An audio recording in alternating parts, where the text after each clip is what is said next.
मुझे आज भी याद है कि तुम जब मुझसे मिले थे, तुम में वो क्या बात थी।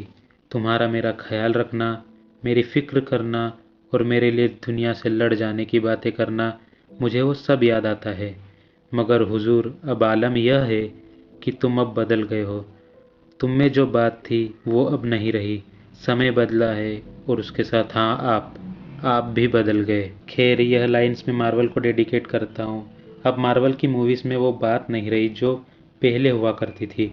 अब मूवीज़ बनाने में बहुत कम एफर्ट्स दिखते हैं, जिसकी वजह से हमें मीडियोकर सी मूवीज़ देखने को मिलती है।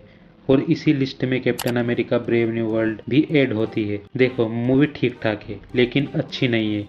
Like guardians of the Galaxy volume 3, multiverse of madness etcetera. Movie अपने प्रीवियस मूवीज के पैटर्न को ही फॉलो करती है। जब तुम देखोगे समझ जाओगे। So without any major spoilers, मैं captain America brave new world की बात करना चाहूँगा, जो हाल ही में रिलीज हुई है, जिसे मैंने हिंदी 3D में देखी।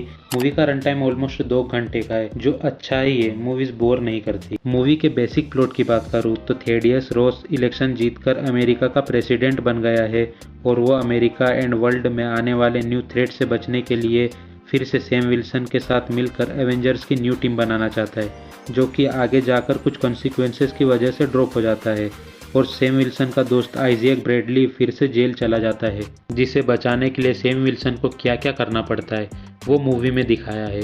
मूवी की मेजर स्टोरी सेलेस्टियल से निकले हुए मेटल, जो कि ऑब्वियस मैं तुम्हें नहीं बताऊंगा कौन सा मेटल है, उस मेटल को हासिल करने के लिए बाकी देश जैसे जापान, चाइना, इंडिया के बीच में होने वाले कॉन्फ्लिक्ट्स एंड रेड हल्क के इंट्रोडक्शन के अराउंड रिवॉल्व करती है। अगर तुमको ये मूवी समझनी है तो इससे पहले तुम्हें Incredible Hulk, Captain America Civil War, Avengers Endgame, Eternals, Black Panther and Falcon and the Winter Soldier series और मूवीज देखनी पड़ेगी, क्योंकि प्रीवियस मूवीज के कुछ कैरेक्टर्स और इवेंट्स को मूवी में डिस्कस किया है। मूवी में सैम विल्सन, जो कि नया कैप्टन अमेरिका है, वो अभी भी डाउट में है और मानता है कि वो फिट नहीं है कैप्टन अमेरिका बनने के लिए। ना ही उसके पास सुपर सोल्जर सीरम है तो कुछ हाईटेक फाल्कन सूट जिसमें कई फीचर्स डाले हैं, लेकिन है तो वो एक नॉर्मल इंसान ही।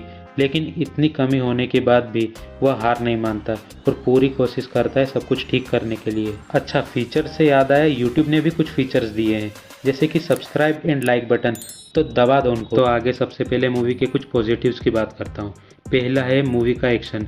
वो कहीं भी डिसअपॉइंट नहीं करता है और वो देखने में बढ़िया लगता है। सैम विल्सन ने जिस तरीके से शील्ड का यूज़ किया है, वो अपने ओजी स्टीव रोजर्स के कैप्टन अमेरिका ने भी नहीं किया है। वो सच में बढ़िया लग रहा था देखने में। सैम विल्सन ने अपने सूट का भी अच्छा यूज़ किया है। जब सैम विल्सन लैंड करता है तो आसपास की चीज़ें झटके से हिलती है।